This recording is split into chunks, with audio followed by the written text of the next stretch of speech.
When it comes to customer returns, Amazon have what's known as an open returns policy. So what this means is most items can be returned for a full refund within 30 days of receipt, so long as it's in new and unopened condition. Now, in reality, we know that this doesn't always happen, and as a seller, we're the ones that lose out when customers open those items, use them, sometimes even damage them. So what I want to do in today's video is just look at some of the ways that we can try and recoup some of that money that we've lost. Now, if you're new here, my name's Emma, this is Destination FBA, and I upload regular videos to this channel just offering advice, support to those of you that are new to selling on Amazon. Now, you can also find me over on Facebook, where we've got a great community, over on Instagram, TikTok, all of which I'll link to below. So when it comes to those returns, we can expect these to be much higher during the Q4 period. Now, firstly, you're making a lot more sales, so we would expect to get a lot more returns, but also Amazon have got an extended returns policy. So what this means is any items purchased between the 1st of November and the 31st of December can be returned right up to the end of January.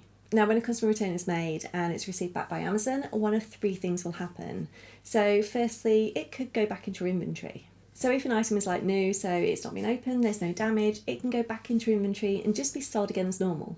Now, occasionally Amazon will determine that the item is actually dangerous and they'll just go ahead and destroy it. So you'd not receive that item back, you would not get a reimbursement for it either. Now, if an item comes back open, it's been used, it cannot be sold as new, it will go into your unfulfillable inventory and you will need to take action on this. So either enrol it into the grade and resale program, depending on the condition, or you could create a removal order, get that item back, sell it elsewhere. Now, Amazon will not reimburse you for any of those unfulfillable items, so unfortunately it's a hit you're just going to have to take. Now, those returns are really frustrating, but there's nothing we can do to avoid them. Now, all you can really do is try and factor those returns into your costing. So what I do myself is just add a small markup to the cost of each item, and this just helps to offset any potential losses and just make sure I'm remaining profitable. Just try and deal with those returns as soon as you can. The packaging may be damaged, but you could still recoup some of that money. Now, you certainly won't get the full amount back, but something is better than nothing. So from when Amazon received that stock back, you have got 30 days to deal with it. So you could create a removal order, sell elsewhere, you could enrol it into that grade and resale program. This will just help you recover some of that money that you've lost. So once you've enrolled into that program, Amazon will check each return as it arrives back with them. So this is known as the grading process. It's when those items are evaluated and given one of four conditions. So you've got used like new, used very good, and used acceptable. Once those items have been graded, you can then set your price dependent on the condition of them. You'll then be responsible for relisting those items just as you would any other. Now, this process, the relisting process, it can take up to 3 weeks, but as with anything else, during the Q4 period, you could expect this to take a lot longer. Now, you can keep track of all that graded inventory within your FBA grade and resale report, and this will give you things like the date, the ASIN, the SKU, and the condition as well. So once those items have been graded, you can see them all within that report. Now, those product seller feedback ratings will still apply as normal, and the returns process is exactly the same as it was before.